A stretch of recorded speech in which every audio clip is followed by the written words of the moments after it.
अऊज़ु बिल्लाहि मिनश्शैतानिर्रजीम बिस्मिल्लाहिर्रहमानिर्रहीम अल्हम्दुलिल्लाहि रब्बिल आलमीन वस्सलातु वस्सलामु अला रसूलिहिन नबील करीम।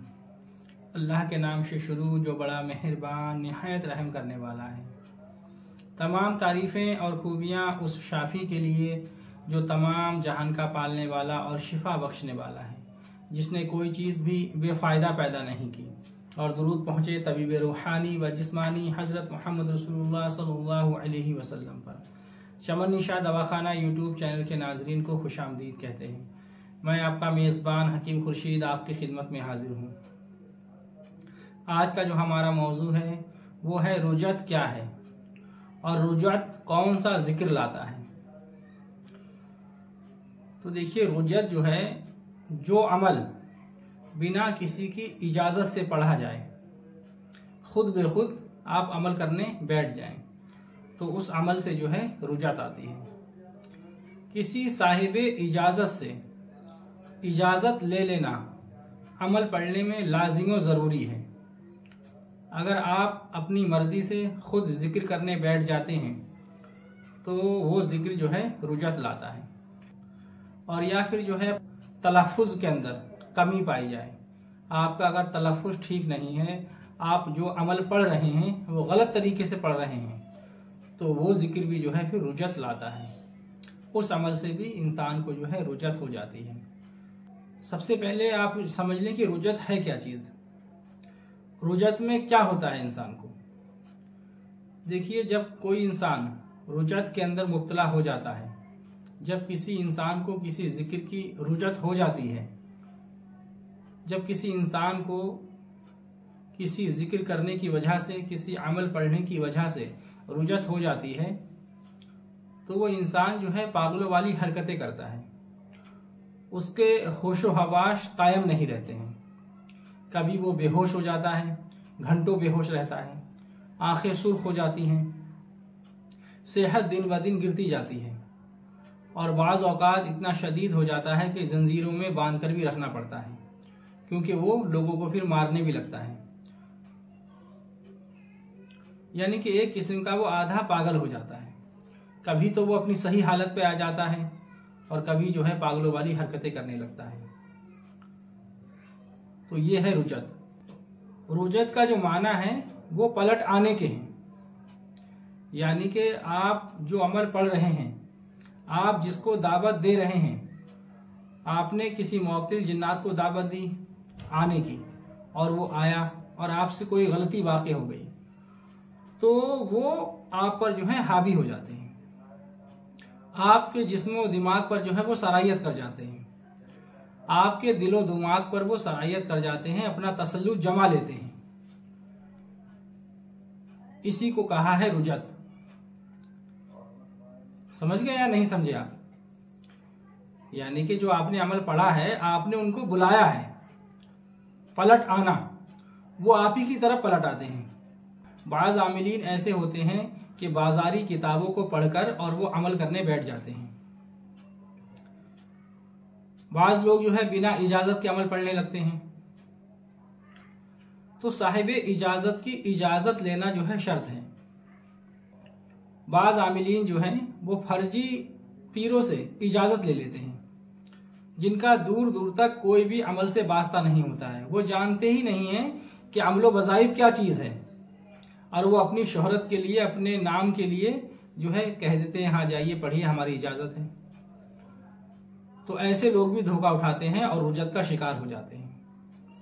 और रुजत के अंदर मुब्तला होने की एक बड़ी वजह यह भी है कि आप अमल पढ़ रहे हैं और अमल के दौरान आपका कोई रिश्तेदार का इंतकाल हो जाता है, या घर के अंदर आपके बीवी बच्चे, वालिद वालदा बीमार हो जाते हैं, बहुत ज़्यादा शदीद बीमार हो जाते हैं, और आपको जो है अमल तर्क करना पड़ जाता है, अमल को छोड़ देना पड़ता है। तो इससे भी जो है रुजत आ जाती है। जब आप कोई भी अमल पढ़ रहे हैं, उस अमल को आपने जो है बीच में तर्क नहीं करना है, बीच में नहीं छोड़ना है।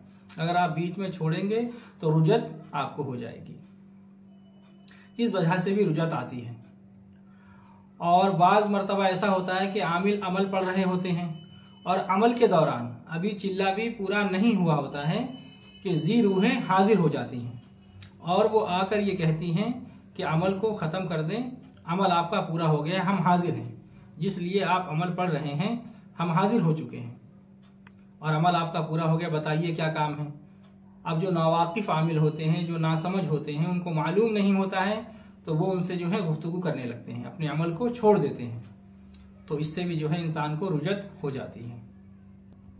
जब तक चिल्ला पूरा ना कर लें, उस वक्त तक कोई भी कहे आपसे कि अमल पूरा हो गया, या कोई आपको आवाज दे, या कोई बीमार हो जाए, कोई भी परेशानी हो, आपको अमल तर्क नहीं करना है। अगर आप अमल तर्क कर देंगे पढ़ाई के दौरान, तो फिर रुजत में मुब्तला हो जाएंगे आप, और जिंदगी आपकी जो है तबाह बर्बाद हो जाएगी।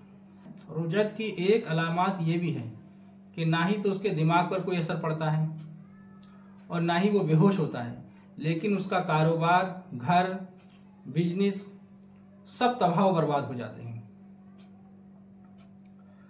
मुआशी तंगी आ जाती है, रिज़्क़ के तमाम दरवाजे बंद हो जाते हैं, घर के अंदर तंगदस्ती आ जाती है, दोस्त भी जो है वो दुश्मन हो जाते हैं, हर तरफ से दरवाजे बंद हो जाते हैं, बिल्कुल जो है वो मायूस होकर खाली बैठ जाते हैं।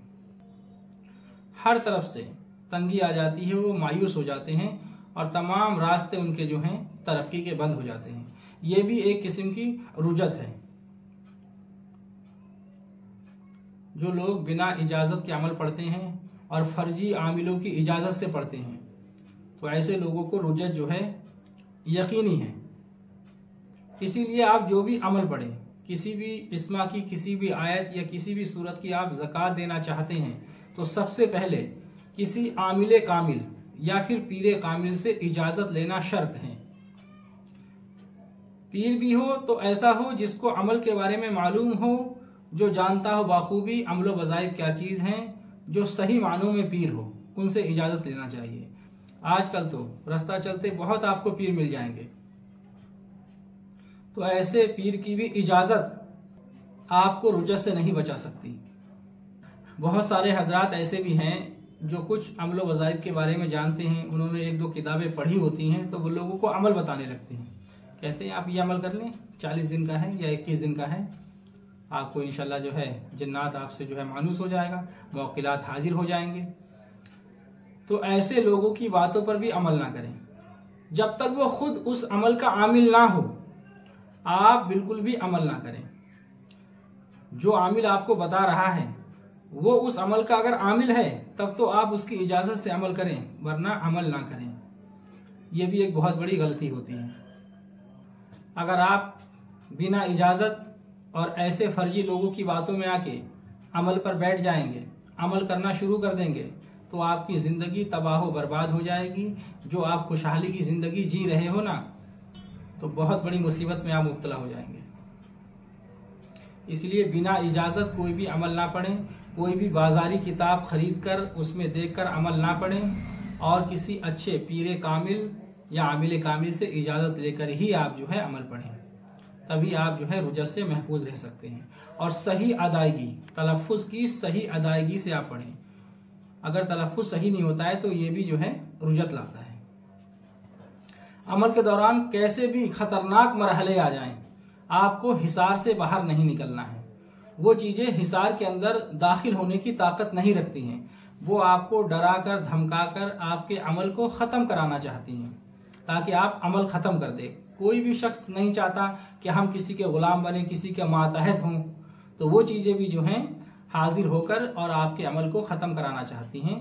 कभी जो है सांप बनकर, कभी जानवर बनकर, कभी शेर की शक्ल में आपको डरा कर धमका कर जो है वो ये काम करती हैं। इसीलिए हर इंसान को अमल नहीं करना चाहिए। जो इंसान मजबूत इरादे का और पक्के इरादे का मालिक हो, उसको ही अमल करना चाहिए, वरना जो लोग कमज़ोर दिल के हैं, बुज़दिल हैं, उनको ऐसे अमलों से दूर रहना चाहिए और अपनी जान को वो हलाकत में न डालें। मेरी बात को आप अच्छी तरह समझ गए होंगे। आप ये याद रखें, अगर आप आमिल बनना चाहते हैं और आदो वज़ाइफ करना चाहते हैं, तो बिना इजाज़त कोई भी अमल ना पढ़ें। ये तमाम हिदायतें बुज़ुर्गों की बताई हुई हैं और आमिलों ने जो है जिन पर अमल किया है। इन बातों पे अमल करना बहुत ज़रूरी है। आज का वीडियो हम यहीं पर इख्तिताम करते हैं। अल्लाह तबारक व तआला आपको भी हिदायत अता फरमाए, हमें भी हिदायत अता फरमाए और सिरात मुस्तकीम के रास्ते पर चलाए।